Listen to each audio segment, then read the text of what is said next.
Olá, sejam muito bem-vindos a mais um episódio de Falando de Gestão com o professor Henrique Gâmbaro. Hoje eu trago um pessoal aqui muito especial, o pessoal da Academia Londrinense de Letras. Não é mesmo, Maria Angélica? Não é mesmo, professor Charles? Sejam muito bem-vindos. Muito obrigada pelo convite, eu estou muito feliz de estar aqui. Opa, eu que agradeço, Maria Angélica, professor. Então, obrigado também, Henrique, pelo convite. É um prazer estar aqui como representante da Academia de Letras, Ciências e Artes de Londrina. Então, eles são, o professor Charles, ele é presidente atual da Academia Londrinense, e a Maria Angélica é a tesoureira, e agora vai ter uma nova eleição, não é isso mesmo? A eleição acontece no próximo final de semana. No próximo final de semana, onde agora a Maria Angélica possivelmente se torne vice-presidente. Vice-presidente. Né? Então, para mim, sejam muito bem-vindos, tá? Muita gente nem sabe que Londrina tem a academia, né? O que é a academia, gente? Explica aí para quem não sabe o que é a Academia de Letras. Bom, acho que a ideia, assim, eu acho que não só da Academia de Letras, Ciências e Artes de Londrina, mas eu acho que da Academia de vários. A gente tem a Academia Brasileira, por exemplo. A gente tem a ABL, né? Academia Brasileira de Letras. A gente tem outras academias de outras áreas, como a gente tem da educação ali em Cambé, por exemplo, que eu estive outro dia. Então, assim, essas instituições são instituições que promovem, vamos dizer assim, a cultura, o progresso da cultura, da ciência e das artes. Eu acho que, a gente pode dizer assim, são instituições em que existem... são 40 membros, né, com cadeiras, né? A gente tem os membros que são membros que não são mais membros, assim, são membros honorários, não são membros que ocupam cadeiras, então existem outras pessoas também nessas que depois, às vezes porque decidem passar por essa condição, ou às vezes porque participam, contribuindo com a academia, mas em geral são 40 cadeiras, né?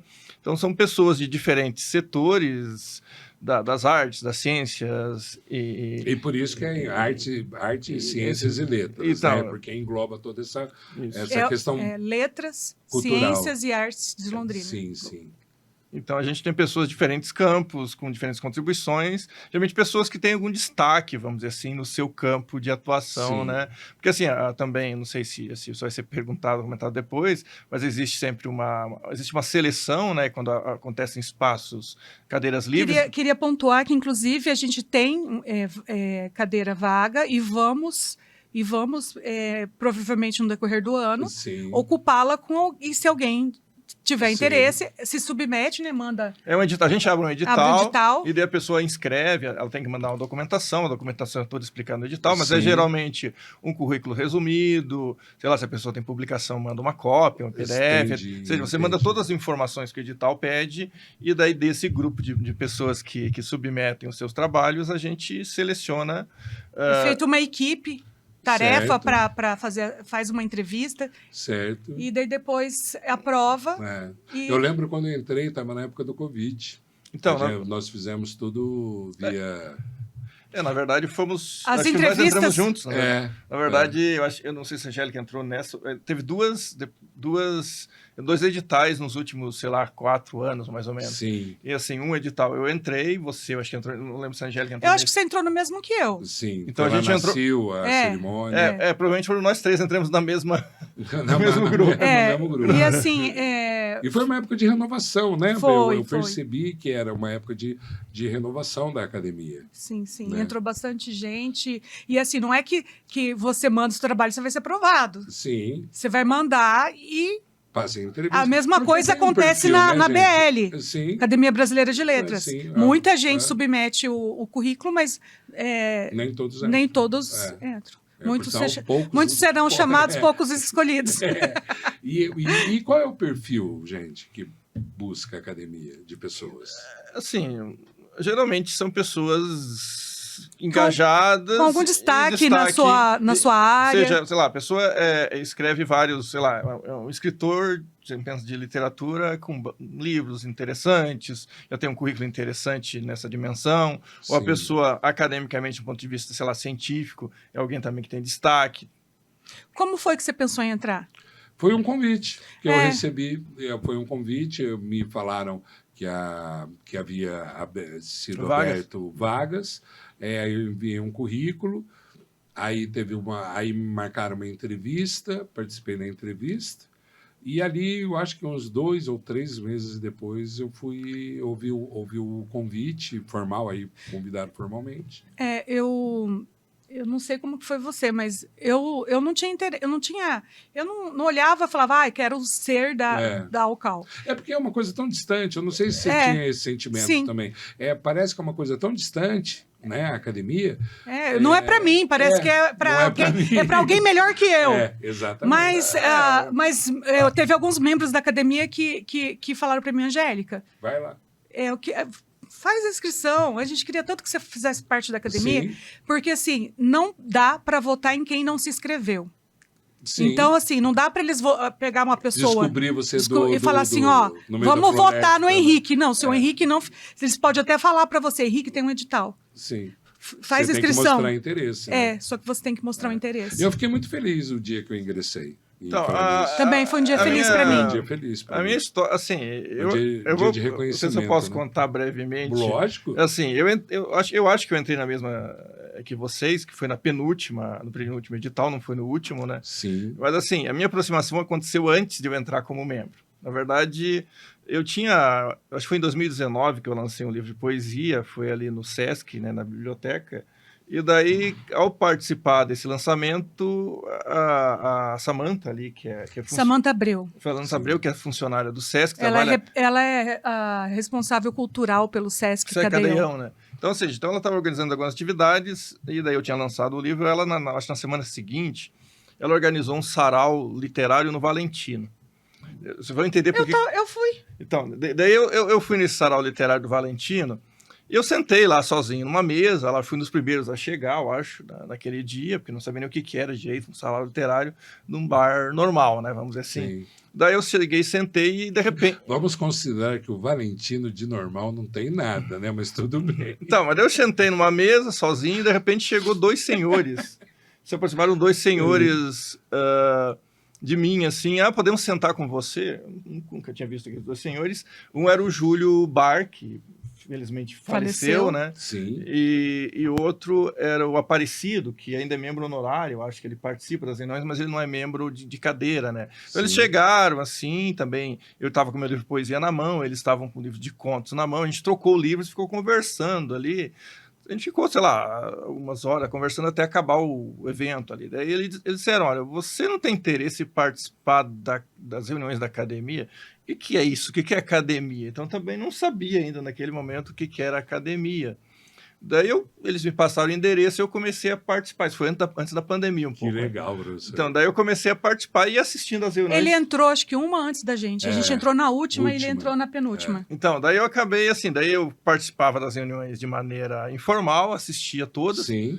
Praticamente, até que chegou no momento que as pessoas também me informaram, vai abrir um edital, você já está participando, seria interessante que você se inscrevesse. Então aconteceu mais ou menos nesse sentido, só não lembro se foi na mesma ou na anterior mesmo. Sim. E daí depois eu passei a ser membro, né? E a gente acaba se envolvendo, né? É uma coisa mas que cerimônia linda que foi. Sem dúvida a gente se sente assim, nossa... Parece que eu fiz alguma coisa certa. Vem um reconhecimento, vem o sentimento de quando a gente se forma, talvez. Tipo uma graduação. Agora, quando eu falei do Valentino, professor, que o Valentino não tem nada de normal, do Valentino talvez seja um dos bares mais antigos de Londrina. Ficava ali, antes de ser onde ficava ali na Bandeirantes. Lembra disso? O senhor lembra disso? Não, eu estou em Londrina há um pouco mais de 16 anos, eu sou bem mais recente. E aí, você lembra? Nós nascemos aqui em Londrina, eu lembro. E aí, o bar começava a encher 4 horas da manhã. E os shows de rock, o rock floresceu dentro do Valentino. Muita gente ia lá para comer o macarrão. Tipo, ia para balada, ia em algum lugar e depois passava para comer o macarrão. Era um bar fez muito ainda faz, mas ele foi marcante na construção cultural de Londrina.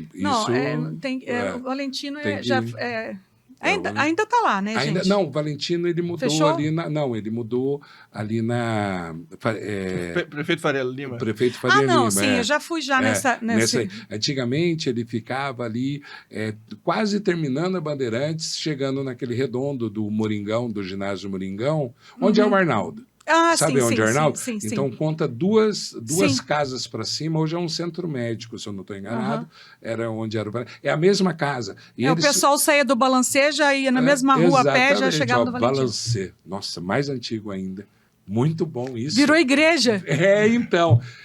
e hoje é uma casa de doce. Agora, casa de doce? Casa de doce. Não era uma igreja? Virou igreja e depois casa de doce. Casa de doce.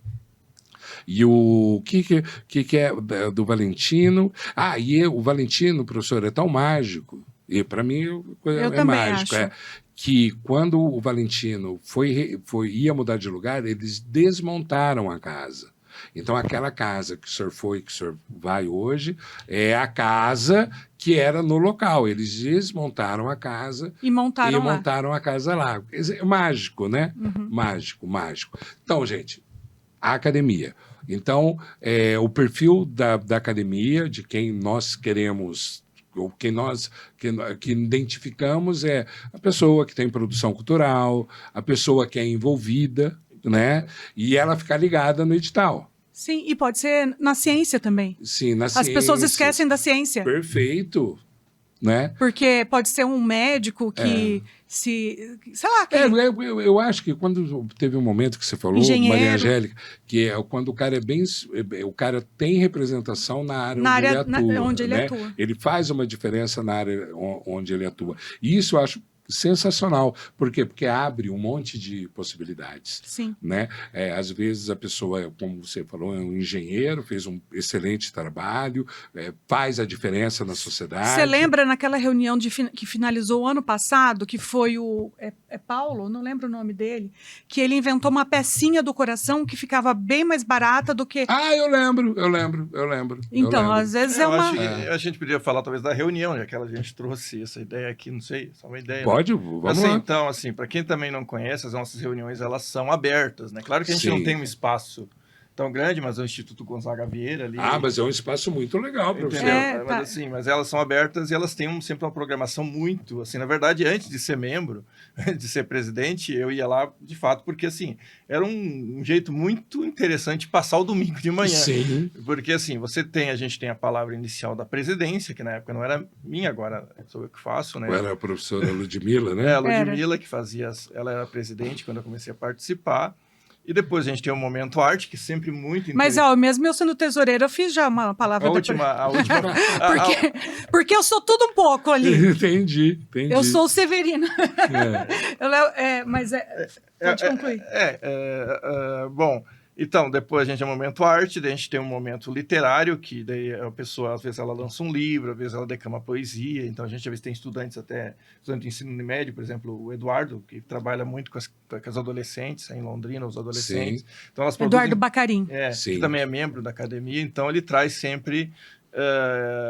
poemas muito bonitos, muito bem declamados, então eu acho que a academia tem um pouco esse papel. Temos a Ivonete também, cultural, que faz faz uma diferença nas trovas, ela faz alguns concursos, né? O concurso nacional, ela ajuda a organizar... Concurso nacional de trovas. Entendi. Que legal, gente, que então, legal. Então, a gente tem vários membros atuantes em várias frentes. Sim. E uma coisa interessante que ele falou da reunião, né? Mas o antes da reunião também é muito bacana. Sim. Porque começa com um café da manhã às 9h. Um coffee break. Um coffee break. Coisa simples, mas é uma delícia. Eu acho demais. É eu que providencio, então... Eu sou fã do coffee break. A academia que arca com isso. Sim. Mas como eu que escolho o que a gente vai comer, então eu acho que é uma delícia. É você que escolhe, parabéns, eu gosto. Eu que levo. Daí, e ele leva o cafezinho. Ele que faz o café. Isso eu não sabia. É o Charles que faz o café. E daí, esse momento é um momento tão rico, mas tão rico, se as pessoas soubessem, estariam lá 9h. Porque a gente tem dia que está lá o Sérgio, que é juiz, professor. Está lá o nosso filósofo, que ele coordena o mestrado e doutorado de filosofia da UEL. Sim. Clodomiro, que coordena direito negocial, mestrado e doutorado também da UEL. Sim. Imagina essas pessoas, essas mentes pensantes, conversando entre si. Perfeito. Marco Fabiani, que tem peças... Dr. Marco Fabiani, que é cardiologista, mas escreve também. Por sinal, ele fez uma peça muito tocante da história de Londrina, que pouca gente sabe, que é sobre um médico aqui de Londrina, né? Ele também tem uma outra peça que foi a 2 dedos de... Como é que era? 2 doses? Esqueci. Eu não lembro. Que era sobre Perdão, é um livro professor, perdão. De um livro dele, que Ai, deu um branco agora. Mas, enfim, foi... Isso então, ele não estava no roteiro, Está muito atuante nessa área das peças, Cafuncarte, enfim. Então, acho que tem vários membros atuantes em várias frentes. Só que agora, a nossa missão, eu acho que é pegar um pouco de tudo isso e produzir alguma coisa através da academia. Perfeito. Se mostrar mais a cara da academia, que eu acho que isso vai ser o desafio do ano que vem. Ainda sobre a reunião, ainda a gente tem sempre a palestra, né? Então, a palestra também, às vezes são membros que fazem a palestra, mas a maior parte das vezes a gente convida, sei lá, pessoas da cidade, assim, geralmente pessoas referência naquela... A gente teve a do autismo, acho que foi muito Sim, a doutora Cleide Vitor Mucini Batista, porque aqui em Londrina, quem não é meu parente é amigo do meu parente. Entendi. Porque a minha família está aqui desde a década de 50. Sim, sim. A Cleide é minha prima de primeiro grau. Olha só. E quem convidou a Cleide não foi eu, foi a Neuzi. Olha só. Olha que Londrina. coisa. Londrina. Londrina tem essa característica, professor. O senhor que é de fora. Londrina tem essa característica. Todo mundo conhece todo mundo. E a Cleide é PhD. Ela é formada em Letras, Pedagogia e Psicologia e PhD pela USP, Unicamp. Tem um sanduíche lá com a Universidade de Salamanca. Então, a gente traz pessoas assim... Muito bom. E em falar nisso, a produção cultural de Londrina. Londrina sempre foi um expoente cultural, né? Sim. Com a questão dos festivais, que foram muito fortes em Londrina. Continuam sendo o Filo, Festival de Música. De cinema também, que meu filho não perde nada, né? Italiano. E o que eu percebo é que Londrina é muito efervescente nisso. Muito. Né? E aí a academia, tendo aí com a ideia, né, de fazer a academia tá mais presente, parece ser uma excelente ideia para fomentar ainda mais a cultura em Londrina. A gente já conversou bastante, assim, ainda é um plano, mas eu acho que talvez a gente vai ter eleição no final de semana, né? Mas, só que é chapa única, né? Se você for lá votar, provavelmente daí a gente ganha. Você tem que ver o seguinte, quem não for votar é que não gosta de mim, né? Eu tô brincando. Não, mas quem cala consente. Então, mas assim, o que eu ia comentar é que a gente já desde essa gestão, a gente tem conversado, assim, essa ideia de exatamente... Como a Maria Angélica falou, de a gente aparecer, mas acho essa ideia de induzir um pouco a cultura também. É isso. A gente já pensou em concurso literário, Nossa, sei lá, concurso de conto. A gente poderia pensar num concurso em que a gente, sei lá, as pessoas mandam um texto, a gente seleciona e faz um livro, assim. Perfeito. Agora ainda mais com a participação da editora. Então, né? Opa! Então, eu acredito que é novidade ainda, o povo ainda não sabe disso. Como é que fala? Um dos objetivos da academia é a fomentação da cultura. Quando eu falo aparecer, gente, não é aparecer membros aparecer. Não, é a academia. Isso. É botar a cara e, de alguma forma, a gente trazer isso... cumprir um papel social também, né? E a questão, gente, quando a gente fala de academia, estamos falando de textos, estamos falando de livros, né? Estamos falando de artigos, estamos falando de ciências, e a web, gente. E as redes sociais. A gente tinha um projeto para transmitir a reunião para os membros que já não conseguem. A gente criou. Participar. Então, a gente, nessa primeira gestão que está terminando agora, e que espero que continue, né? Depois na próxima. Eles não têm muita opção. Então, assim, a gente criou, na verdade, a gente não criou conteúdo, mas a gente criou o canal. A gente tem um canal do YouTube, que agora eu não vou lembrar de cabeça. Perfeito. Porque, assim, eu acabei, já fiz um volume. A gente tinha uma revista antiga. Uma revista. Almenara, acho que é o nome dela. Uma revista que se você pega o histórico... Célia Buzilli também ela participou. Existia desde antigamente, a gente fez um volume logo no começo da gestão. E a ideia a gente tem um Instagram também, Instagram. Então, ou seja, a ideia é tentar produzir mais, assim. Talvez a ideia é uma ideia que eu tentei... Mas é um desafio? É um desafio porque são ferramentas que quem nasceu na geração Z já sai com tudo pronto, né? Mas o desafio é a gente... Criar um formato também. Um formato e uma coisa que atinja também. Uma coisa é a gente gravar, mas e a pessoa que está em casa? Ela vai precisar de ajuda de alguém. Sim. Porque, às vezes, a gente tem alguns membros que já não conseguem mais estar presente na reunião. Você sabe que a pessoa, você só perde a sua cadeira lá quando você... Eu nunca pensei nisso ainda. Você morrer. Ah, sim. Então, mas é o ponto... Assim, é imortal, né? Imortal, porque, assim, a ideia que a gente pensou é, assim, talvez fazer... Como a gente tem canal, que a gente criou o canal, mas não tem produzido conteúdo ainda... eu poderia, por exemplo, pessoas, tipo, a gente tem pessoas que declamam poesia, declamam trova, a gente poderia chamar pessoas que lançam, o Eduardo Barcarim, por exemplo, lança muitos livros. Muitos livros. A gente poderia pensar de fazer uma entrevista com esses autores, gravar reunião, acho que pode ser uma ideia, talvez gravar um momento arte, fazer um vídeo, gravar um momento... A gente grava... Para aproximar, né? Sabe, final da reunião, explica... A gente tem um orador também, que é o Sérgio.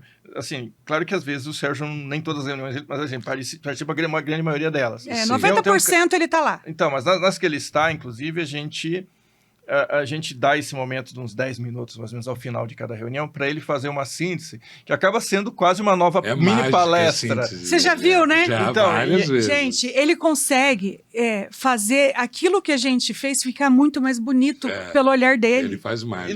Inclusive, eu não sei se vocês percebem, eu gravo e mando para ele depois. Ele me pede. Isso é tudo gravado. Eu gravo o áudio dessa... Assim, eu acho que 90% das vezes eu gravei o áudio. E eu mando para ele depois. Que legal, professor. A gente poderia, parabéns inclusive, tentar fazer um tipo podcast no canal do YouTube, por exemplo, exatamente com essa síntese também. E eu percebo, gente, olha aí, de repente o podcast da UCAL. Quem sabe? Vamos chamar mais membros também. Ele tem podcast, eu também tenho. Posso fazer minha propaganda aqui? Pode, lógico. Café com quem? Procura lá. Eu já adorei o nome, Café com Quem. Eu já adorei. Cada vez é com alguém. Eu gosto de conversar e tomar café. Isso aí. Esse é o espírito, né? Você conseguiu passar com o seu nome maravilhoso, Angélica. E como é que encontra lá? No YouTube. Procura Café com Quem, podcast, tá lá. E no Instagram também. E no meu Instagram pessoal é Angel Escritora. Perfeito, perfeito. Olha aí. Pronto. Né? Então, aí de repente foi montar um... Sim, a gente vai ter que cada vez melhorar mais Exatamente. Isso. Porque o que eu percebo, gente, eu como professor, a galera não está mais lendo. Não, Por mais que você tente se esforçar, tente obrigar a pessoa aí mas ainda tem muita resistência. Há controvérsia, sabe por quê? Mas daí não sei se eu posso fazer um parênteses aqui. Faz um parênteses. Assim, sai um pouco da ideia da academia, mas, por exemplo, nesse momento não estou trabalhando essa disciplina. Eu sou professor da Universidade Estadual de Londrina também, né, do Departamento de Filosofia. E eu trabalhei, acho que por uns 5 anos, agora esse ano eu não estou mais nessa disciplina, mas a disciplina de introdução à pesquisa em filosofia, né? E uma das coisas... Por que eu estou falando essa questão da linguagem tem a ver com isso? Porque essa disciplina, eu foco ela na atividade de pesquisa, começando com a parte da leitura. Tem alguns autores que, por exemplo, trazem essa ideia de que talvez o problema que a gente tem de ninguém ler hoje é porque exatamente as pessoas leem rápido demais. Então, o que eu queria trazer é que eu começo com um livro que arte de ler, que exatamente o primeiro capítulo diz qual é a única regra da leitura: leia devagar.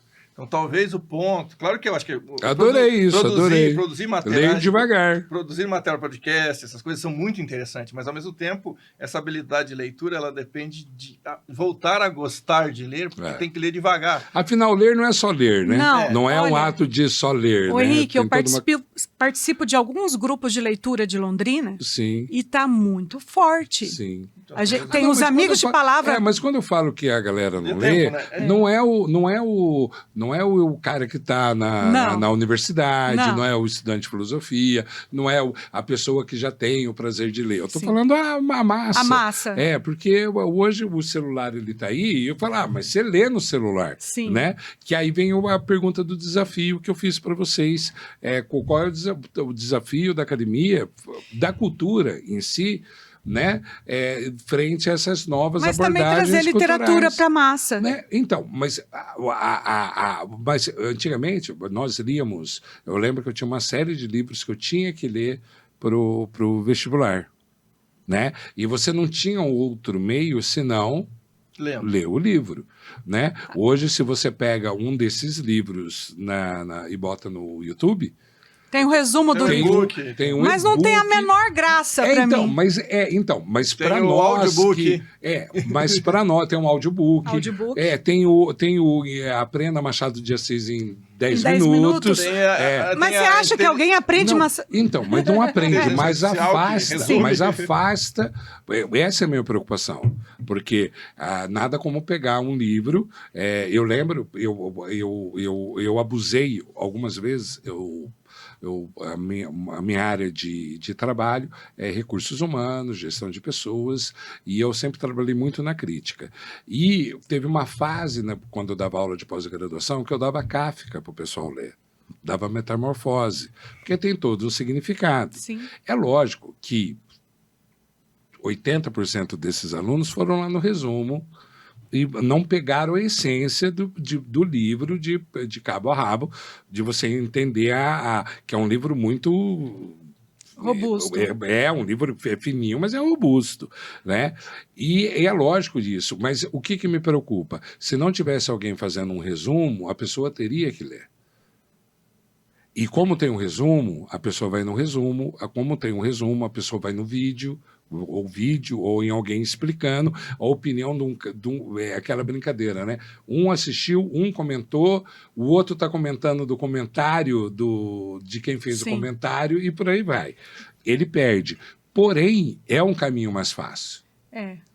Mas e aí cortar caminho não traz consequências? Traz consequências, então. Mas qual é o desafio hoje? Porque é fácil para nós que saímos de uma época analógica, que, era livre, e hoje, quando nós colocamos um livro na mão, não é só um livro, tem todo o significado. Eu tenho uma biblioteca na minha casa, eu sou suspeita. Então, ter uma biblioteca, um jovem vai olhar e vai falar, nossa, que perda de espaço, é isso daqui com um pouco mais de um como é que chama? Um pendrive? Um pendrive grandão? Um tablet? Um Kindle, eu uso o Kindle. Um Kindle eu tenho toda a sua biblioteca. Eu tenho muita coisa no Kindle. Então, a minha, eu não estou valorizando, dizendo certo ou errado, mas um questionamento que eu tenho é em relação de como fazer esse cara começar a ler. Ou esse cara vai começar a ler? Olha, qual é o incentivo que ele tem hoje face ao desafio? As pessoas fazem academia, não faz? Para o corpo ficar malhado. Sim. E academia para o cérebro. Sim. Porque o Alzheimer está aí. Sim. Então você precisa movimentar lugares do seu cérebro que só movimenta. Não, eu entendo. Mas vocês estão vamos na ameaça. Vamos na ameaça. Mas assim, eu acho que eu não sei, eu acho que a única maneira, a só maneira de você conseguir é meio.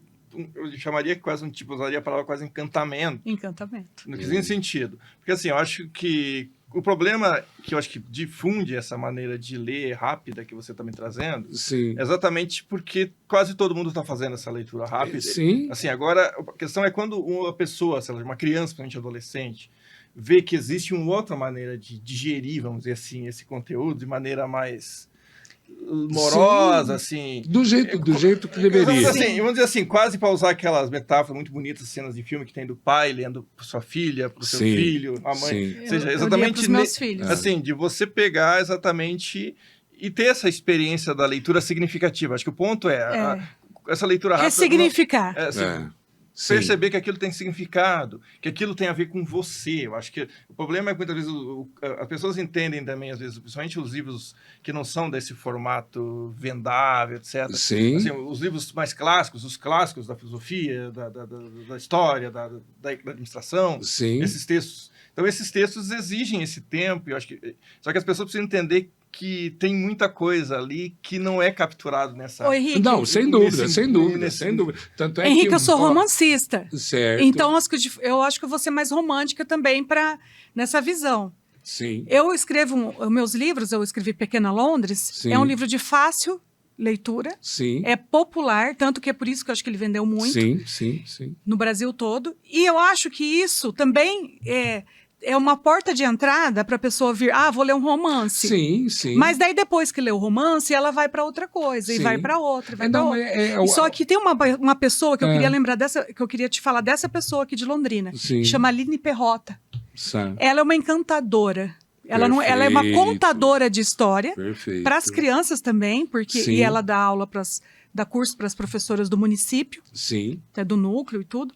E a Aline, ela tem esse encantamento com as crianças e com os adultos também, de pegar a história e ler assim de uma forma contada tão bonita que dá vontade de pegar o livro, abrir e ler.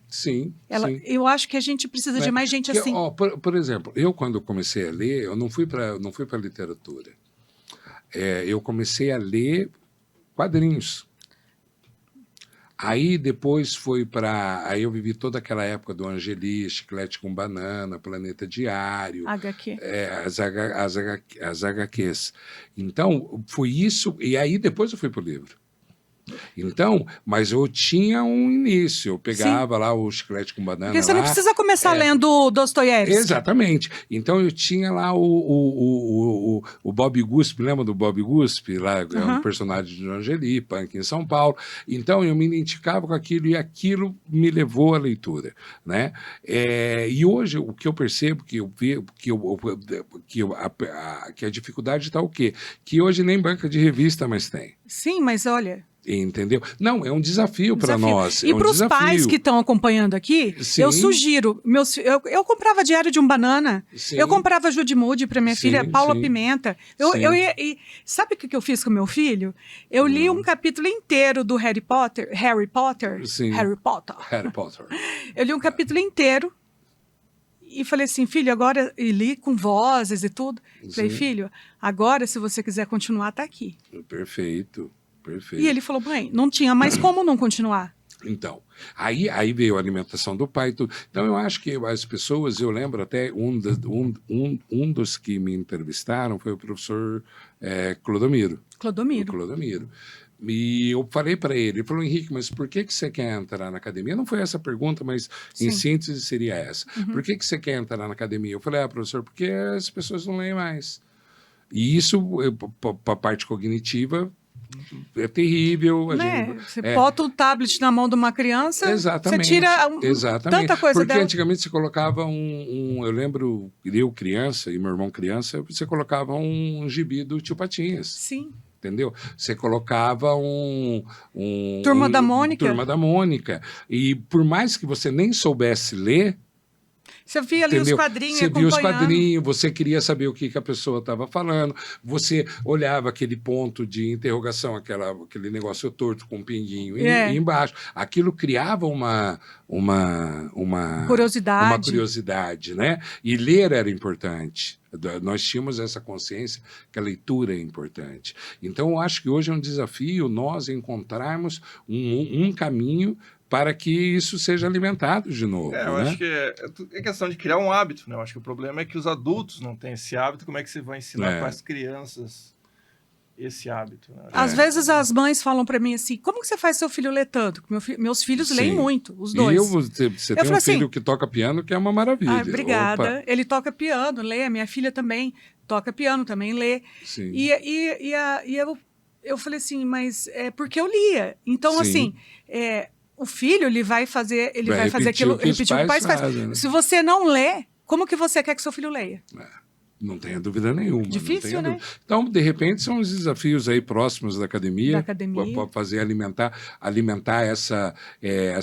dar motivo para as pessoas lerem. Até a questão do livro do Clodomiro, né? A gente falou nele, o livro da Sofia, né? Tem Sofia Educação. Então, ou seja, um livro que ele escreveu para a filha dele, de alguma maneira. Então, eu tenho um colega também que é professor da Federal de Santa Catarina, que também escreveu o nome também para Sofia, só que o nome da filha dele é Sofia mesmo, né? Sim. E daí ele também escreveu vários livros, eu tenho acho 4 ou 5 que eu comprei dele, ele produziu esses livros e colocou para um projeto cultural, acho pela CAP, não sei se é pequeno, não sei qual é a instituição dessas de fomento, que bancou o livro, ele distribui nas escolas hoje. Que legal. E leva lá para comentar, então são livros... E aí vem uma outra pergunta, gente, cadê as livrarias? Tá difícil, mas a gente tem algumas sobrevivendo aí, e assim, o que eu percebo disso... Livraria que eu falo é loja de livro. Sim, mas daí eu já vou falar da parte administradora, que eu também sou. Sim. a gente mesmo também contribui para isso. Porque você vai lá ver o livro na Amazon mais barato. Ah, sem dúvida. Daí você pede dúvida. pela Amazon, Sem você quer aquele dúvida. livro. E você vai matando as livrarias. Sem dúvida, sem dúvida. Daí chega uma hora... E é mais prático também pedir pela internet, esse é o problema. Então, eu acho que vem a praticidade, vem o preço, né? Vem a mídia. E a vem a mídia. disponibilidade. Esses dias, gente, eu estava vendo, eu posso estar enganado, eu estou comprando o que eu vi aqui, que o livro mais vendido aí durante um tempo foi o Bob Good. Bob Good? Bob Good é um livro de pintura. Ah, aqueles das pinturinhas. Sei. Foi o livro mais vendido no Brasil, acho que durante Teve, acho que durante a pandemia. E aí eu vi uma crítica falando, né, da preocupação da leitura, onde você vê que o livro mais vendido não é um livro de literatura, é um livro de desenho. Né? O desenho, não. Um livro de pintura. Para desestressar. Né? Para desestressar, né? E ela, lógico, fazendo uma crítica no sentido de não é texto, é pintura e é para desestressar, né? O caminho do mal, né? O que vocês estão lendo agora? Como nesse assim? momento? Qual que é o livro que você está lendo agora? Eu gosto muito de livros de história. Não, qual que está aberto lá no meio? Um do Churchill. Churchill. E você? É um do, acho que é Franz Wall, que é sobre...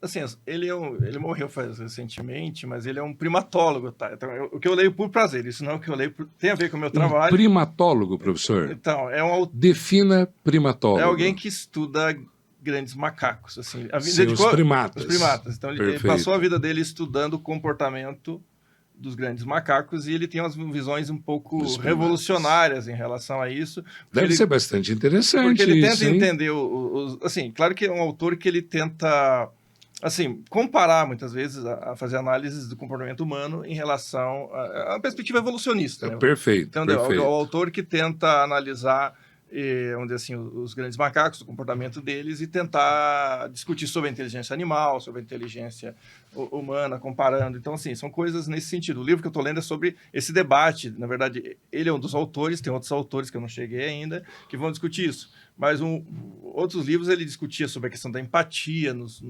primatas. Sim, sim. Então, assim, essas são as coisas que eu leio por prazer. Por prazer. É que diferente legal. do que é filosofia. Eu estou com três livros abertos.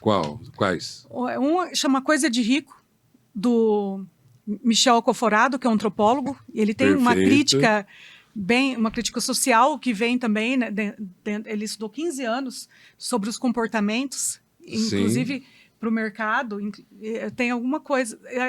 Para o administrador, recomendo esse livro. Sim, sim. Porque estuda o comportamento humano também, né? Por que o rico brasileiro é assim? Perfeito. Né? E daí sempre a gente tem uma crítica social que vem na outra ponta. Sim. Mas daí ele faz um caminho inverso. Eu achei bem bacana esse livro. Eu acho muito legal esse papo de caminho inverso. Né? Você sai da fila, da velocidade da fila, da direção da fila, e começa a observar com outro prisma. Isso. Daí eu estou lendo também A Amiga Genial, da Helena Ferrante, que eu já tinha começado a ler uma outra vez, mas eu retomei agora porque eu vou discutir. E estou lendo A Americana, da Chimamanda, que eu também vou discutir no outro grupo de leitura. Sim. Então, assim, eu acho que também isso da gente falar dos livros que a gente está lendo para instigar quem está lá. Mas sem dúvida nenhuma. Mas eles estão lendo. Deixa eu ver esse livro. Foram 2 coleções que eu incentivei muitos colegas meus a ler. Uma é do Hélio Gaspari, que é uma seleção de livros sobre a época do regime militar no Brasil, que ele pega, ele faz democracia. São, acho que 5 livros, se eu não estou enganado. E também que conta a história, porque é até interessante o nome dos livros, que é 1808, 1822 e 1889. Eu não lembro do Laurentino? Do Laurentino Gomes. Eu tenho eles também, comecei já a ler. Então, vocês não têm ideia de como eu Laurentino é muito bom. Amigos meus falam: você quer saber de história da época colonial brasileira? Quero. Então, Laurentino. Vai lá no Laurentino. Ah, e agora, e isso foi muito legal nesse tempo que está todo mundo contando altas histórias de épocas que não viveram e não sabem nada, da época do regime militar no Brasil, etc. Eu pego e falo, lê acabei de falar o nome dele, gente. Laurentino? Não, o Hélio Gaspari. O Hélio Gaspari, que ele faz essa ditadura adormecida, ditadura... É uma série sobre ditadura. Eu tô lendo um que chama, acho que Porque as Democracias Morrem. Eu comecei... Muito legal, muito legal, muito legal. Eu sou mais dessa linha de livros. Né, de livros com questões históricas. O Clodomiro tem um também que é muito legal também para essa época. O ano que vem vai começar tudo de novo, a família começa a brigar tudo de novo.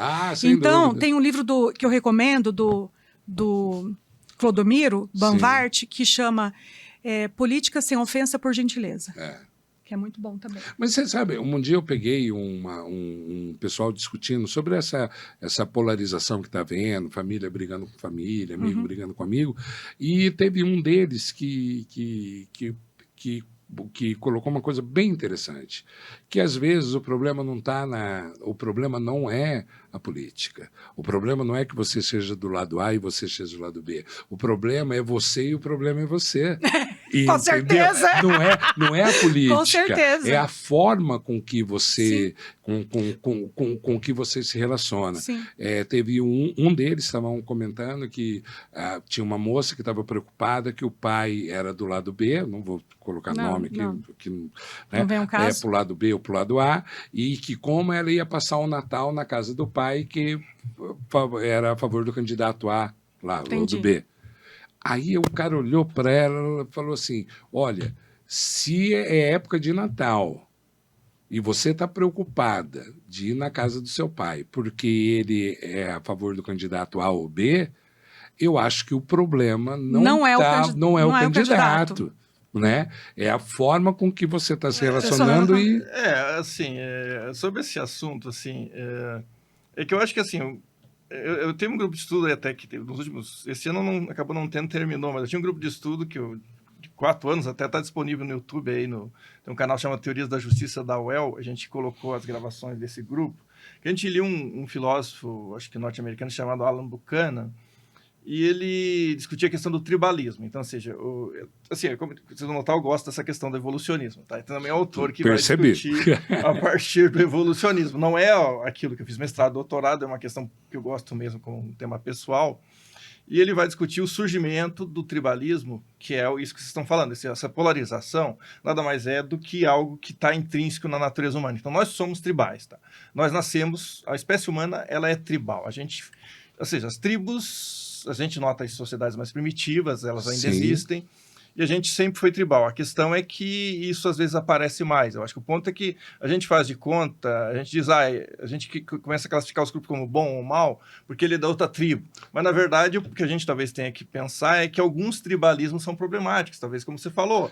O problema não é o candidato X ou Y, talvez, às vezes até pode ser que hajam elementos. Um excesso. Elementos, assim, candidato X ou Y em relação a esse ponto. Mas o problema é quando você adota uma posição tribal em que ela é completamente excludente da dignidade do outro, que eu acho do respeito pelo outro. Vamos pensar, você não consegue nem visitar o seu pai porque ele... Assim, eu acho que como você falou... Eu posso pensar diferente, assim, vamos pensar, posso torcer para um time diferente do seu, mas nem por isso eu acho que se o meu time ganhar, que eu tenho que menosprezar você. Gente, eu sou casada há 26 anos, meu marido é palmeirense, eu sou corintiana. Nossa! Então, acho que e o filho é São Paulino. Meu filho é palmeirense. É palmeirense. A filha também. Então, assim, acho que a questão de aprender a viver com respeito. Acho Sim. Que, assim, com civilidade. Discordo de você, mas mesmo assim não vou... Civilidade é uma coisa maravilhosa. Civilidade é uma palavrinha que está faltando aí no dicionário de muita gente. Acho que a gente aprender que o outro pode pensar diferente e faz parte, entendeu? Gente, para quem não conhece assim, o Charles ele é muito importante naquilo que ele faz, né? Porque ele sabe muito e é um prazer às vezes a gente... O senhor fez doutorado em quê, professor? Não, eu fiz Então, assim, eu fiz graduação, vamos começar, eu fiz graduação, mestrado e doutorado em filosofia em Santa Catarina, na Federal de Santa Catarina. Então, na graduação, o TCC foi em Kant, eu trabalhei Direito e Moral em Kant. Não é qualquer um, não. No mestrado, eu trabalhei a questão da liberdade e responsabilidade em Kant também. No meio do mestrado, ainda achei tempo para fazer uma especialização em biossegurança, aplicando os princípios da ética biomédica. Na época, tinha saído aquela lei da biossegurança no governo Fernando Henrique, né? Sim. Daí eu apliquei a questão dos transgênicos e da engenharia genética. Então, fiz uma discussão mais, assim, de bioética naquele momento, no meio do mestrado. Então, achei um tempo para fazer um negócio no meio do mestrado. Daí, como eu tinha ido para o lado da bioética, no meu doutorado eu fui estudar bioética em Habermas. E depois, quando já estava aqui em Londrina, acho que foi em 2014, 2015, eu fui fazer o pós-doutorado daí na Alemanha. Onde que fica Habermas, para quem está assistindo? Kant e Schiller. Não, Habermas é o filósofo. Sim. Mas quando é que fica Habermas, em que sentido? Não, se posiciona aí para gente. É que do ponto de vista político, vamos pensar, o Habermas é um social-democrata, assim. O que é um social-democrata? Ele, assim, mais que o Habermas tenha inspiração marxista, ele não compra algumas teses marxistas. Sim. Assim, claro que ele está preocupado com a emancipação, de uma maneira, mas ele está preocupado com a democracia. Então, ou seja, antes de qualquer coisa, ele está preocupado com a sociedade. Sobre isso. Assim, vamos pensar no nosso cenário atual, talvez até para complementar o que a gente estava falando. Tem um livro do Habermas que saiu bem recente, uns 2 anos no máximo. Que, assim, o Habermas, o primeiro texto importante dele lá na década de 60 foi a mudança estrutural da esfera pública. Daí ele publicou a nova mudança estrutural da esfera pública e a democracia deliberativa. É um livro muito pequeno, mas que vem falar dos efeitos das mídias sociais na nossa comunicação, na esfera pública. E como isso tem impactado negativamente a política. É muito atual demais. Entendeu? Assim, daí ele vai falar, por exemplo, que eu acho que é isso. Nossa, bati aqui. Aquilo que vocês trazem, assim, que gera um pouco essa questão do tribalismo, essa questão das divergências entre as pessoas, na família, inclusive, é porque essas novas mídias, elas têm algumas características que promovem a criação de grupos. Porque, assim, quando você está acessando, sei lá, o Facebook, o Instagram, qualquer mídia social, isso não é nada contra essas duas mídias em particular, qualquer mídia social, ela tem algoritmos. Esses algoritmos, eles direcionam a partir do seu interesse. Você começa Porque eles querem que você fique mais tempo. É lógico. Então, assim, o interesse é comercial, eles estão interessados... Esses dias eu peguei uma... Não esquece de terminar a sua formação aqui. Esses dias eu peguei um comentário sobre a estrutura de mensagens que os caras colocam no Instagram, TikTok, que é para você ter raiva. Não, então, mas... Porque a raiva te alimenta a girar a continuar. A continuar. Então, isso tem isso que você falou tem um livro muito interessante, que agora eu acho que é Hierro... Assim, o nome do título do livro é As 10 razões para você apagar as redes sociais agora. Acho que é Hierro o nome. Gente, não dá! Então, assim, eu vou falar só da ideia geral do livro. Acho que é Hierro, uma coisa assim, o nome do autor, é um nome estrangeiro. Assim, a ideia dele, que fala disso que você está falando, de como essas novas mídias, elas acionam na gente o que ele chama... Ele diz que, assim, a gente tem 2 modos. O que ele chama de modo lobo solitário, e o modo alcateia. Então, o modo alcateia é exatamente quando as mídias sociais usam as nossas inflama as nossas emoções para criar esses grupos. Então, ou seja, porque daí... Comunidade. Assim, as comunidades, e você raciocina como alcateia, como grupo. Como grupo. Você para de raciocinar, e por isso também, que quando você está raciocinando como grupo, não importa mais a verdade. E você se sente pertencente a alguma coisa. Sim. Então, você prefere, assim, inconscientemente, por exemplo, está errado, mas errado em grupo. Assim, mas você quer... Porque, assim, por que a pessoa acredita em fake news? Porque, na verdade, ela está tentando provar que ela é do grupo. E muitas vezes esses grupos, eles meio que dizem, olha, se você faz parte desse grupo, então você tem que concordar comigo. Entende? Então, entendi. Então, assim, é um sistema muito doido, entendeu? Que faz as pessoas... É por isso que brigam, mãe e filha, pai e filho, sim. Exatamente porque eles estão raciocinando no modo alcateia, no modo de grupal, e que é, de fato, como você falou, ele é, assim, as mídias procuram, porque, assim, é muito mais fácil vender usando essas emoções negativas, Porque, assim, até eu ouvi outro dia um dado sobre isso também, que as emoções positivas, elas têm um efeito muito curto. A alegria dura pouco, vamos dizer assim. Sim. Então, ou seja, agora as negativas você consegue, às vezes as pessoas... Você fica mascando aquilo. Ou seja, a pessoa às vezes fica comprando, por exemplo, alguma coisa mais como uma reação contra do que favorável. Eu vi um estudo social que, assim, colocavam alguns atores na recepção de um médico. Sim. E tinha uma que estava ali que ela realmente ia consultar. E ela ia esperar também a vez dela. Daí eles faziam um sinal. E a hora que dava aquele sinal, os atores levantavam. E ela não sabia o que era. Na primeira vez ela não levantou. Daí tocou o sinal de novo. Eles levantaram. Na terceira vez ela levantou junto. E daí ela foi levantando e toda vez que batia o sinal ela levantava também.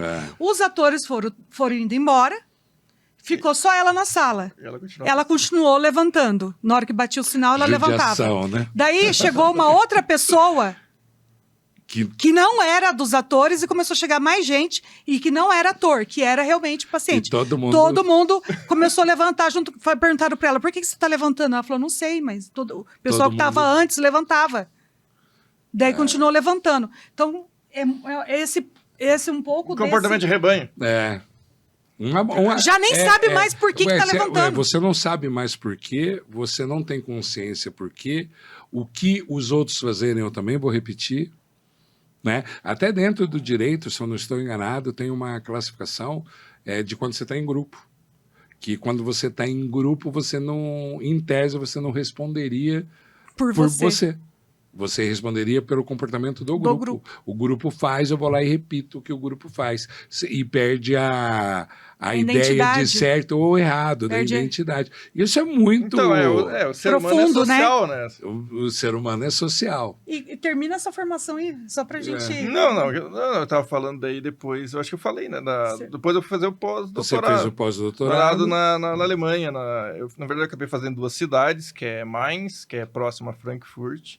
E depois, assim, porque na verdade meu supervisor, né, que é o professor Rainer Klemer, ele mudou de universidade, ele foi para a universidade eu estava na Universidade Johannes Gutenberg, que era a Universidade de Mainz. Inicialmente eu comecei ali, tinha inclusive até cópias da imprensa, né, da prensa, que inclusive você encontrava também algumas cópias da Bíblia, a primeira edição que ele imprimiu. Deve ser demais, né? Então, é o cara que mudou o mundo, né? Entendeu? E, assim, depois eu mudei, então, depois de 3 meses eu mudei para Halle, em Saale, que Saale é o Rio, né? Que é mais próximo a Berlim. Legal, né? E que o professor tinha ido para lá, né? Assim, ele era professor de Kant, ali ele foi professor de filosofia moderna, ele queria tratar de maneira mais ampla, que é a cidade, inclusive, do filósofo que a gente tem feito, assim, Christian Wolff, né? Um filósofo que talvez é menos conhecido, mas que a gente tem feito bastante evento aqui em Londrina. A gente já vai fazer agora, ano que vem, o 3º evento nacional.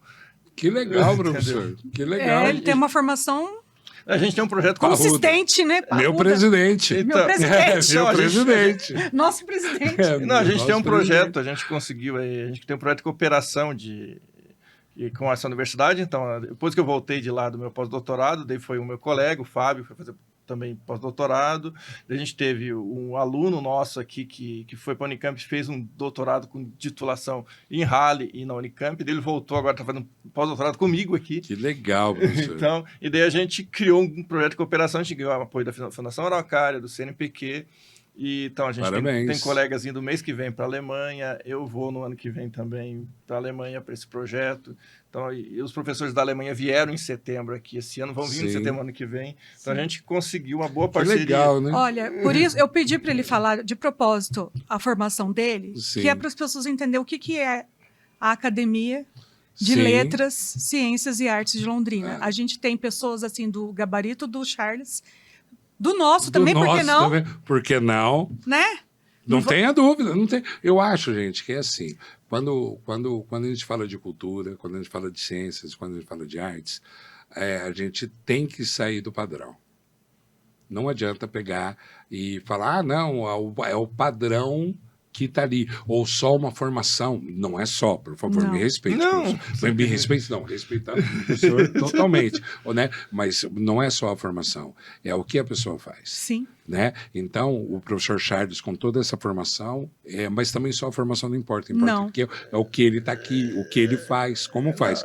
Porque eu conheço muito doutor que não deveria nem ter o DR no nome. Sim. E eu conheço muitos que não têm o DR, que deveria ter pós-doc, o título de doutores honoris causa. Eu acho que eu acabei avançando bastante também na literatura. Sim. Por conta da minha formação em administração na UEL. Porque me traz uma bagagem para você... E assim, eu trabalho, né, na prática com isso, né? Sim. E a UEL, gente, eu também sou formado pela UEL. A UEL é um senhor centro. Eu sempre falo que o grande diferencial da UEL é o aluno da UEL. Sim. Entendeu? Esse aluno da UEL é diferencial. É um aluno que, para ele estar lá, ele já teve que ralar um monte. Para ele estar lá, ele já teve que estudar um monte. E lá no nosso tempo não tinha muitas opções particulares. E assim, quando você passava na UEL, você já falava assim, já dizia muito sobre você. Eu não sei se você lembra, professor, o senhor não estava aqui. O resultado do vestibular da UEL era tão impactante que tinha uma transmissora de TV de Londrina que transmitia ao vivo a leitura. As rádios também. Começava assim, agora os aprovados no curso de medicina. Não, eu posso falar assim, quando eu cheguei em Londrina, na primeira semana, vou contar uma coisa para vocês verem, assim, eu tinha 16 anos atrás, mais ou menos, 16 anos e 1 mês, 2 meses agora. Então, eu cheguei em Londrina e eu fui, daí precisava alugar um lugar. Né? Sim. Daí eu cheguei numa dessas imobiliárias aí para procurar um lugar para morar. E assim, tive que ficar esperando porque a pessoa que estava na imobiliária estava atendendo alguém. E ela estava entrevistando uma pessoa para trabalhar na imobiliária. E assim, a pergunta me chamou muita atenção, né? Porque eu trabalhava na UEL, tinha acabado de entrar. Sim. A pessoa perguntou, porque assim, a pessoa candidata não tinha feito UEL, tinha feito uma outra universidade, que eu não lembro o nome agora, mas a professora perguntou, mas pelo menos você tentou a UEL? Então, assim, me chamou muita atenção a pergunta da entrevistadora, assim, exatamente, porque a UEL parecia, assim, não é porque eu trabalho nela, mas, assim, você chegar na cidade, que você vai trabalhar na universidade, e você perceber que desde a pessoa que está selecionando uma pessoa para trabalhar na sua empresa, mas não tem a dúvida ela faz nenhuma. uma pergunta... Você tentou o vestibular da UEL? Não tem a dúvida nenhuma. Então foi uma o significado da UEL em Londrina é um significado, né, Angélica? E a gente precisa, de alguma forma, retomar tudo isso. Isso mesmo. Porque a UEL está completando 55 anos. Sim. Agora vai sair um livro, o lançamento dele vai ser de 17 de dezembro, pela editora... Como é que é o nome da editora? Engenho das Letras. É bonito o nome, não é, professor? A gente bonito nome. Tem uma certa influência aqui, gente. Daí, assim... da qual novidade ainda, a gente ainda vai falar... Vou falar mais. Vocês vão saber novidades sobre isso ainda. A gente vai chamar ainda a imprensa, vai fazer algumas fotos para divulgar, daí conto com a sua divulgação também. Opa! E daí, no dia 17 de dezembro, vai ser no Ouro Verde. A reitora Marta já foi conversado com ela, tudo. O Fábio Luporini está organizando, junto com a Michele Banvart, que é a esposa do Clodomiro, que é dona da Engenho das Letras. Que legal! E a gente vai fazer esse lançamento lindo aí no dia 17. Tem muita gente de Londrina nesse livro, muitas pessoas que escreveram para os 55 anos. Eu também escrevi. Que legal. Como ex-aluna. Que bacana. Que estudou lá em 97 a 2001. Então, assim, eu acho que a gente pode, enquanto academia, também estar presente nisso tudo. Inclusive, lógico. Nessa parceria com a UEL, que era uma das coisas, um projeto que o que o Charles estava vendo, para a gente participar de de cinema, né? Como então, a gente, inclusive, assim, eu tenho um projeto de extensão na universidade que, na verdade, ele começou sem ser um projeto formalmente, que é chamado Ciclo de Cinema e Filosofia. Inclusive, você já foi convidado, falou lá do Mickey 17, né? Mickey 17, então, você assistiu? Não. Tem que assistir, então, ou seja, é um projeto que, inicialmente, eu acho que, se eu não me engano, eu comecei em 2019, por aí, 18, eu não lembro exatamente qual foi o ano. Eu comecei, assim, eu me lembro que os professores vinham para as bancas aí no mestrado, na época, e a gente aproveitava e convidava eles para comentar algum filme. Então começou um pouco assim. Daí, mais recentemente, teve essa legislação educacional que exige a acreditação da extensão. O que é a acreditação da extensão? Os estudantes agora eles precisam cumprir uma carga horária.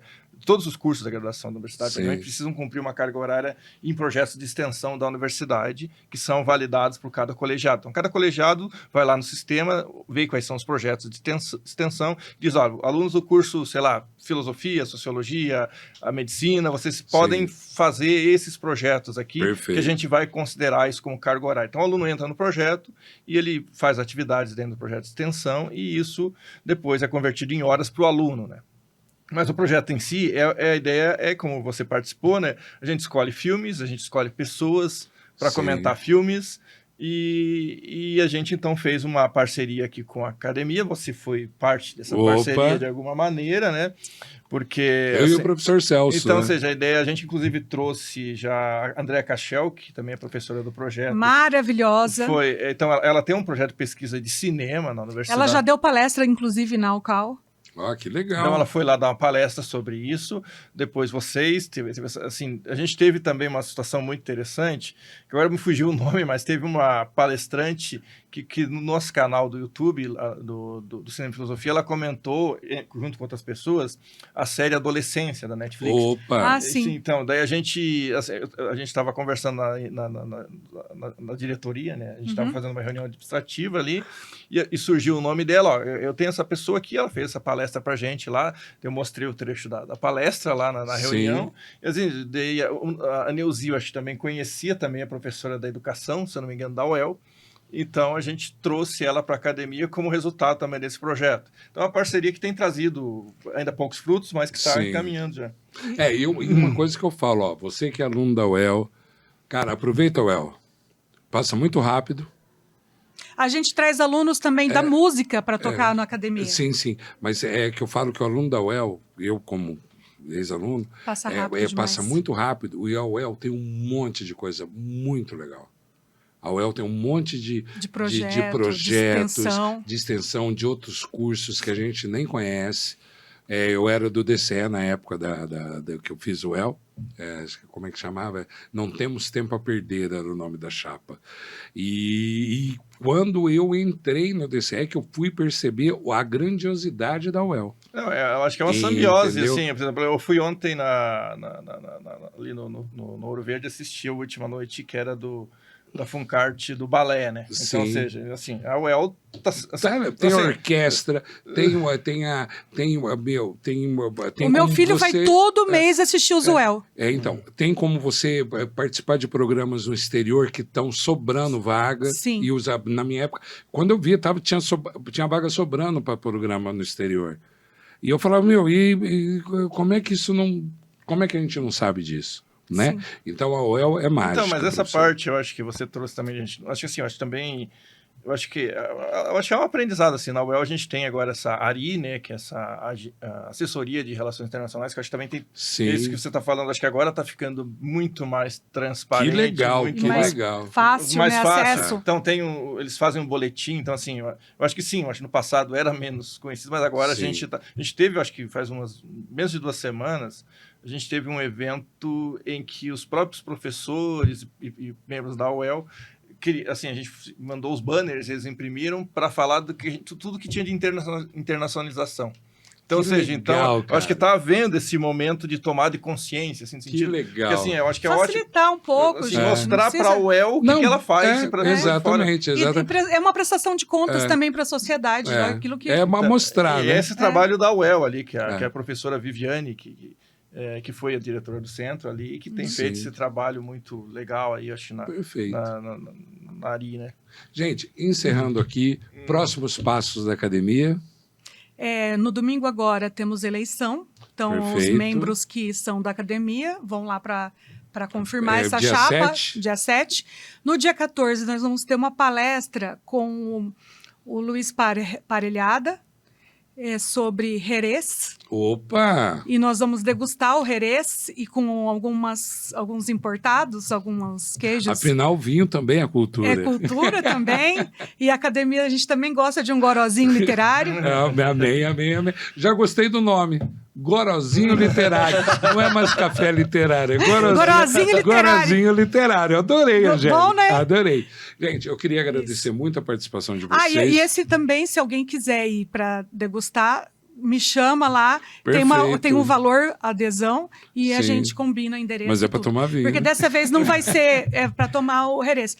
Vão ser 6 tipos de Jerez. E dessa vez não vai ser na Luiz Gonzaga. Dessa vez vai ser num outro espaço, então por isso precisa conversar com a gente. Entre em contato com a Cal, falar com a Maria Angélica. Gente, muito obrigado pela presença de vocês, enriqueceu. Eu faço parte do grupo, faço parte da academia, para mim é uma honra tê-los aqui, vocês não têm ideia disso. Muito respeito ao professor Charles, muito respeito à Maria Angélica. Eu entendo. É recíproco. Obrigado, Maria Angélica. Entendo que, além de ser que eu senti quando entrei e agora que faço parte, além de ser uma espécie de realização, né, como nós falamos no começo, também eu vejo como uma certa oportunidade e obrigação de poder fazer coisas maiores que impactem mais a sociedade, que eu tenho certeza que, no final das contas, no frigir dos ovos, esse é o objetivo. Exatamente. Não é mesmo? Muito obrigada. Obrigado novamente pelo convite. Gente, agradeço a atenção de vocês. Se você gostou do nosso episódio, curta, se inscreva no nosso canal. Estamos aí. Até uma próxima vez. Tchau.